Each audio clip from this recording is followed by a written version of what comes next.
મિત્રો આજે આપણે ગણિતમાં રચના જોઈ રહ્યા છે કન્સ્ટ્રક્શન તે પૈકી પહેલી રચના આવે છે કોઈ પણ એક રેખાખંડ હોય એ રેખાખંડને કોઈ ચોક્કસ ગુણોત્તર જે આપ્યો હોય એ ગુણોત્તરમાં વિભાજન કરવાનું છે। અહીં એક રેખાખંડની વાત કરે છે રેખાખંડ AB ની। રેખાખંડ AB 10 સેન્ટીમીટર રચવાનો છે અને એ રેખાખંડ AB નું 3/5 ગુણોત્તરમાં વિભાજન કરવાનું છે અને રચનાના મુદ્દા લખવાના છે। ખૂબ જ સરળ રચના છે મિત્રો, ખૂબ જ સરળ। થોડું ધ્યાન આપીશું તો અહીં સૌપ્રથમ રેખાખંડ AB આપણે 10 સેન્ટીમીટરનો રચીએ છીએ તો ફૂટપટ્ટી અને પેન્સિલની મદદથી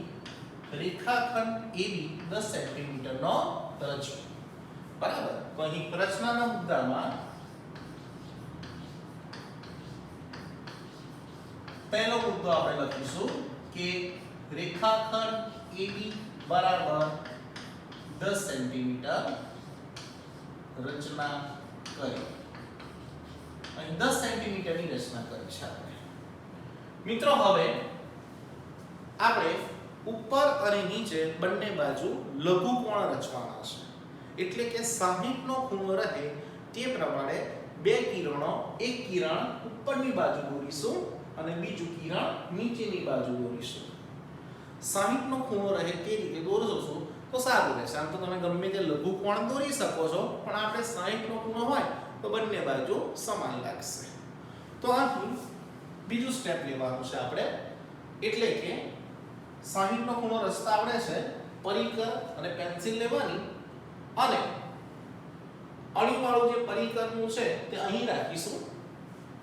પેન્સિલ થી મદદથી ચાપ દોરીશું,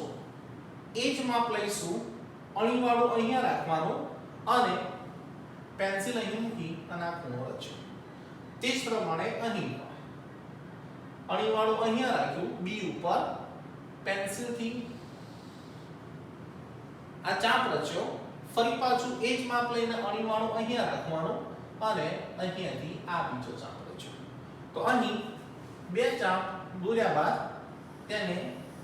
કિરણ તરીકે અહીં દર્શાવી દેવાનું। જો બે કિરણ દોર્યા, અહીં ઉપરની બાજુનું છે x આપી દઈશું, અહીં નીચેની બાજુનું છે એ y આપી દઈશું। તો અહીં બીજો મુદ્દો લખીશું કે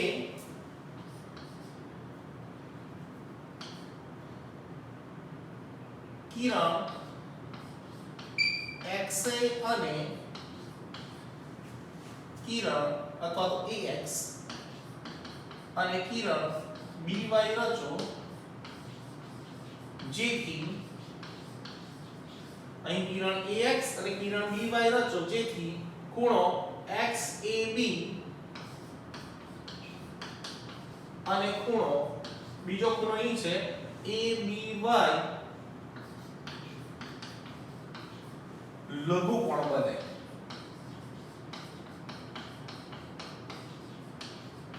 એટલે લઘુકોણ બને એ રીતે ઉપર અને નીચેની બાજુ બે કિરણ રચવાના છે।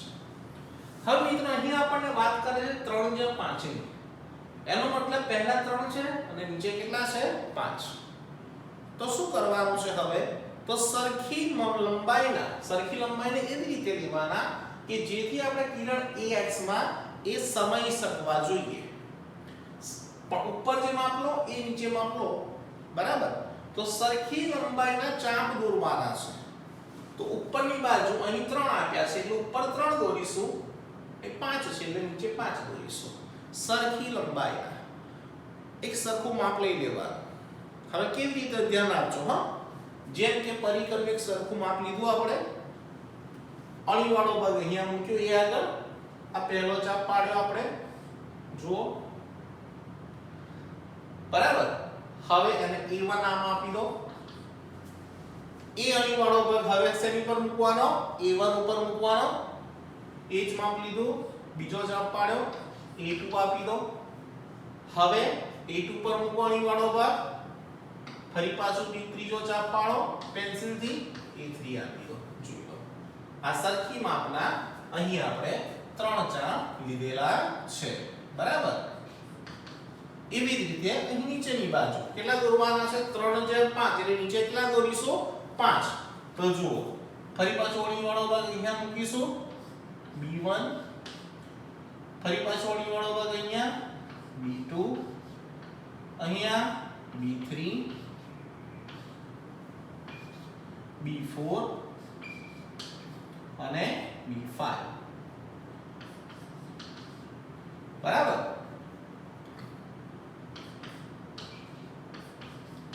તો અહીં તમે જોઈ શકો છો કે આપણે 3/5 એટલે ઉપર 3 ચાપ દોર્યા નીચે 5 દોર્યા સરખી લંબાઈના દોરવાના છે તો અહીં હવે રચનાના મુદ્દા લખીશું કિરણ ax પર a ને કેન્દ્ર લઈ ચાપ a1 રચો બરાબર a ને કેન્દ્ર લેવાનું છે એટલે પરિઘનો અણીવાળો ભાગ અહીંયા મૂકેલો અને a1 રચ્યું આપણે હવે બીજું તે જ પ્રમાણે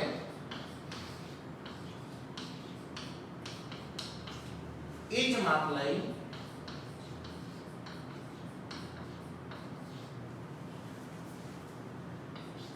a1 ને કેન્દ્ર લઈ a1 a2 રચો થઈ ગયો તે જ માપ એ જ પ્રમાણે એ જ માપ લેવાનું છે અને a1 ને કેન્દ્ર લઈ a1 a2 રચો તેવી જ રીતે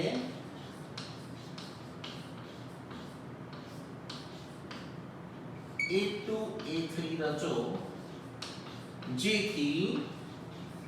એવી જ રીતે શું રચવાનું છે a2 a3 જેથી a1 બરાબર a1 a2 બરાબર a2 a3 થાય બરાબર કિરણ x પર a ને કેન્દ્ર લઈ ચાપ a1 રચો એ જ પ્રમાણે એ જ માપ લેવાનું છે a1 ને કેન્દ્ર લઈ a1 a2 રચો ને એવી રીતે a2 a3 રચો જેથી a1 બરાબર a1 a2 બરાબર a2 a3 થાય આ જ પોઈન્ટ મિત્રો આપણે b માટે લખવાના છે એ તમારે પોતે લખવાના છે હું એકવાર બોલું છું ધ્યાનથી સાંભળજો હવે આમાં સુધારો કરીશું જોજો ખાલી એટલું કે થોડું b4 b5 સુધી લખીશું તો કેવી રીતે જોજો કિરણ અહીંયા તો શું આવશે by પર b ને કેન્દ્ર લઈ ચાપ b1 રચો ફરી બોલું છું કિરણ by પર b ને કેન્દ્ર લઈ ચાપ b1 રચો તે જ પ્રમાણે એ જ માપ લઈ b1 ને કેન્દ્ર લઈ b1 b2 રચો તેવી જ રીતે ચાપ b2 b3 અલ્પ વિરામ કરીશું ચાપ b3 b4 ફરી અલ્પ વિરામ ચાપ b4 b5 રચો જેથી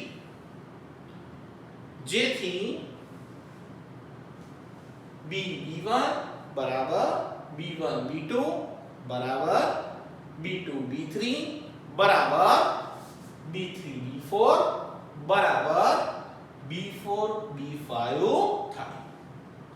ફરી એકવાર બોલું છું ધ્યાનથી સાંભળજો હો કિરણ by પર b ને કેન્દ્ર લઈ ચાપ b1 રચો તે જ પ્રમાણે એ જ માપ લઈ b1 ને કેન્દ્ર લઈ b1 b2 રચો તેવી જ રીતે b2 b3 b3 b4 અને b4 b5 ચાપ રચો જેથી b1 બરાબર b1 b2 બરાબર b2 b3 બરાબર b3 b4 બરાબર b4 b5 થાય બોલો રેડી છે આટલું હવે શું કરવાનું છે આપણને શું કીધું છે 3/5 ગુણોત્તર એટલે ઉપર કેટલા લેવાના 3 નીચે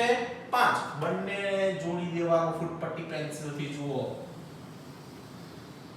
સીધી રેખામાં બરાબર અને અહીં વચ્ચેનું જે બિંદુ જે આવ્યું એને બીજા એક નામ આપી દઈશું બિંદુ M તો હવે લખીશું અહીં તો પેલું BY વાળું બરાબર ને ઓકે બીજા મુદ્દામાં લખીશું હવે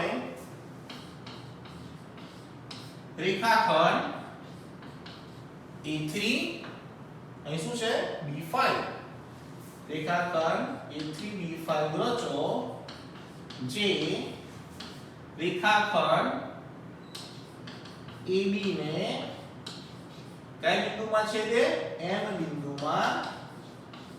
છેદે છે તો થઈ ગયો રેડી કઈ બિંદુમાં છેદે છે M બિંદુમાં છેદે છે માટે બે ભાગ પડ્યા AM જેમ MB બરાબર કેટલા થશે 3:5 થાય છે ક્લિયર સરસ રચના પૂરી આપણી જુઓ હવે એકદમ સરળ પહેલા આપણે ફરીવાર રેખાખંડ જે માપ આપ્યું હોય એને દોરી દેવાનો છે સારું